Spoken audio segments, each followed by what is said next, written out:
हाजिर हरियाणा और दंगल टाइम्स में इस समय हम हाजिर हैं सिरसा के सबसे पुराने, जहां चलचित्र लोग देखने आते थे, उसका नाम है प्रभात पैलेस। तो इस समय आप मेरे साथ सिरसा के प्रभात पैलेस की तस्वीरें देख रहे हैं, लेकिन यहाँ का जो नज़ारा देख रहे हैं, यह नज़ारा है भगवान श्री राम के भक्त यानी श्री राममय हो चुके हैं। लेकिन तस्वीरें दिखा दीजिए पवन जी।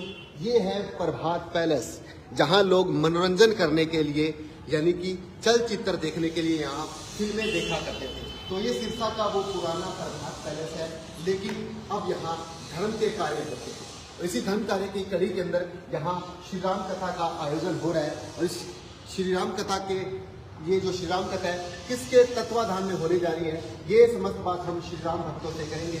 लेकिन आपको बता दें कि ये जो श्री राम की कथा हो रही है, इस श्री राम का कथा का आज 5वां दिन था।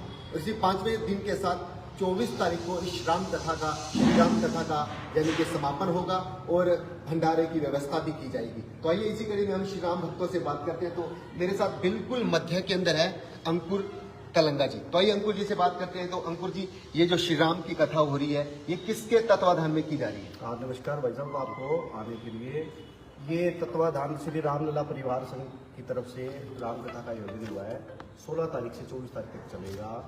24 तारीख को यहाँ बढ़िया रूप से जो है भगवान राम के नाम का जो हवन होगा। और यहाँ जो साध्वी जी हैं बीकानेर से आई हैं, श्री लाडली जी जया किशोरी वृंदावन। तो बीकानेर से यहाँ कथावाचक पहुंचे हैं और जो सिरसा के सभी वार्ड वासी हैं या मोहल्ले वासी हैं, श्री राम कथा का अमृतपान कर रहे हैं। छम छम नाचे देखे, छम छम नाचे वीर हनुमाना। और इसी कड़ी में बातचीत करेंगे जी। आज जिस तरीके से श्री राम कथा का आयोजन हो रहा था, केवट जी थे, केवट जी नाव पर जिस तरीके से श्री राम जी सवार होते हैं, लक्ष्मण जी सवार हो रहे थे, तो ये जो भव्य झांकियां यहाँ आयोजन किया जा रहा है, तो ये किस तरीके से आपने पूरा समावेश करके इस श्री राम कथा को एक नया रूप देने की कोशिश की? तो सब श्री राम जी की कृपा रही है। हम अपना थोड़ा सा समय निकालते हैं और यहाँ पर जो आज राम जी का चरित्र चित्रण और जो वनवास के साथ हमें जुड़ने का, हमें ऐसा लगा कि साक्षात हम श्री राम जी के साथ ही हैं और हमारी आंखें भी बड़ी नम हुई और आने वाले हमारे बच्चे भी सीखेंगे। जैसे रामचंद्र जी का चरित्र जो आज दिखाया जा रहा है जी, श्री लाडली किशोरी जी तो राधा रानी सेवा समिति लालेरा गांव बीकानेर डिस्ट्रिक्ट में है, उनके मुखारबिन से ही हो रही है। तो हम तो जब से भी हमें जितना भी समय मिलता है, समय हमें कम मिलता है, फिर भी हम यहाँ पर आते हैं और छुट्टी वाले दिन विशेष तक हम इन पर हर प्रकार से सहयोग करते हैं। और हमें आज तक रामचरित्र जी के बारे में कम जानकारी थी। आज जैसे हमारे पूर्वज थे, हमारे श्री राम के भगत थे, आज हमें उनसे रूबरू होने का साध्वी जी के माध्यम के द्वारा। और हम आपसे भी प्रार्थना करते हैं कि सिरसा के आप प्रेरित करें। आने वाले 3 दिनों में विशेष रूप से हमारे रामलला परिवार के जो मुखिया हैं अनिल बांग्ला जी, 3 दिन हमारा भंडारा रहता है। तो जी, मन में ख्याल कैसे आया कि यहाँ प्रभात पैलेस के अंदर श्री राम की कथा की जाएगी? किस प्रकार से आपके मन में ये विचार को था?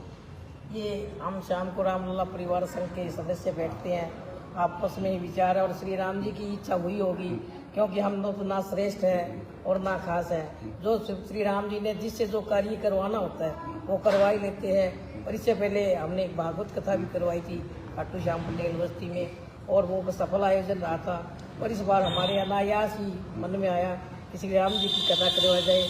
और इसमें रवि जी हैं, बलदेव जी हैं, सैनी साहब, अभिषेक जी, अजय वैरायटी वाले, और साथ में बांग्ला ट्रेडिंग कंपनी है, इनका ज़्यादा रहा है हमारे, और आप सभी का भी बहुत सहयोग। तो आइए इसी कड़ी में बात करेंगे।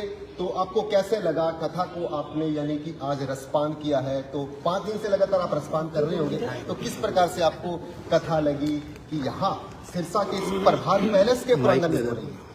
ये तो हमारे के लिए हम तो बैठे थे सारे जने साथ में, तो हम तो सारे जने बैठे थे। बैठे एकदम मतलब प्रोग्राम हुआ। पहले हम तो जनता भवन में बात कर रहे थे, जनता भवन में करने के लिए उनको जैसे केडिया जी के ऊपर बैठे थे, उन्होंने अभी ये बात कही थी कि आप एक बार प्रभात पैलेस में करवा के वैसे बोल रहा हूँ। तो प्रभात पैलेस में हमने करवाई, तो वाकई में बहुत बढ़िया लगा और अच्छा सिस्टम मिला हमें करवाने के लिए। यहाँ पे सब सारी पब्लिक यहाँ पे काफ़ी ज़्यादा जुड़ी है, काफ़ी पब्लिक आई है, आस पास के एरियो में सभी जने काफ़ी जने आए 7 दिन उन्होंने आने के बाद।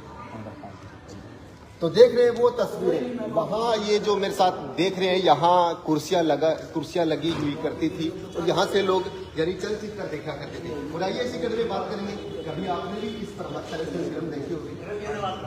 पहले भी देखी हुई है, आज भी बहुत सुंदर लग रहा है। ये आयोजन हुआ है श्री राम कथा का, बड़ी सुंदर ढंग से वक्ता भी सुंदर ढंग से सुना रहे हैं। श्री लाडली जय किशोरी जी हैं, ये बीकानेर इनका डेरा है, बीकानेर के पास। बड़ी सुंदर ढंग से ये समझा रहे हैं और बड़ी सुंदर ढंग से समझ आ रही है। सबसे बड़ी बात होती है, कथाएं बहुत होती है, समझ आना एक बड़ी सुंदर बात है। बहुत सुंदर ढंग से समझ आ रही है ये कथा। और आज जैसे जानकी जी राम वनवास की, कल भक्त मिलाप की भरत जी आएंगे, मिलाप की जानकी भी आएगी, बड़ी सुंदर ढंग से होगी। तो सभी से अनुरोध है कि ये जो हमारे पास 4 दिन है, ये बड़ी सुंदर मौका है, ये एक सुनहरा मौका होता है। ऐसी कथाएं जो है वक्ता कथाएं बहुत होती है, वक्ता एक सुंदर मिलना और बड़ा सुंदर ढंग से समझाना, ये बहुत बढ़िया होता है। और साथ में जानकी इतनी सुंदर ढंग से बच्चे तैयार की है, तो ये भी बहुत सुंदर।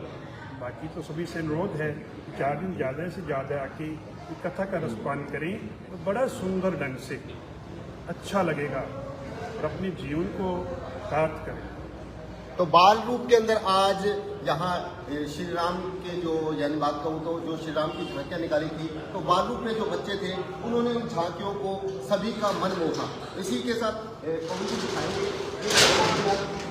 वो कथा व्यास जी बैठते हैं, ये मेरे साथ इसमें इनका आसन देख रहे हैं। तो परम पूज्य लाडली किशोर जी और ये कलश है, क्योंकि किसी भी यानी कि जहाँ भी कथा होती है तो उसमें सबसे एक महत्वपूर्ण कड़ी होती है कलश।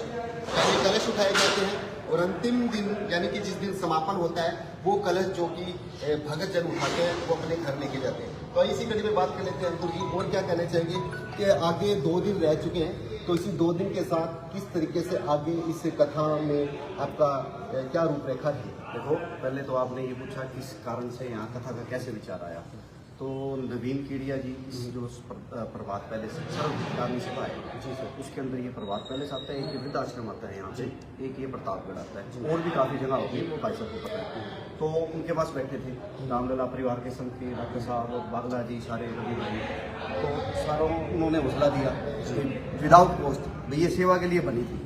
अब 2 साल से नवीन केडिया जब से प्रधान बने तब से यहाँ कभी जागरण हो रहा है, कभी कथाएं हो रही है और आगे भी होती रहेगी। पहले लोगों को पता नहीं था, लोग डरते थे प्रभात पैलेस में आने के लिए, जगह नहीं थी। शहर के बीचों बीच इतनी बढ़िया जगह, नवीन केडिया जी ने हौसला दिया, भाई आप करो फ्री ऑफ कॉस्ट, अगर कुछ और जरूरत की सहयोग की जरूरत पड़े तो सभा भी देगी और मैं भी तैयार हूँ। तो वहाँ से हमें एक प्रेरणा मिली, सारे लोगों को हौसला हुआ, सारे भाई थोड़ा थोड़ा चलो भाई कथा कराने के लिए तो सारे सहयोग से होता है सारा सिस्टम। तो नवीन केडिया जी की प्रथम इसके अंदर बहुत बड़ी भूमिका रही, जिसके कारण आज ये कथा संपन्न हुई। दूसरी बात, आप नवीन केडिया के नेतृत्व में आप देख रहे हैं कि लगातार जो धार्मिक कार्य की गतिविधियां हैं बढ़ती जा रही है और हलचल के साथ अगर बात करूं तो प्रभात पैलेस में श्री राम कथा का आयोजन हो रहा है। और इसमें मेरे प्यारे हरमन साथी हैं पवन जी, लगातार पहले दिन से बड़ा ही यानी कि श्री राम के भक्त हैं और लगातार 5 दिन से यहाँ की पूरी कवरेज भी कर रहे हैं। इसी पूरी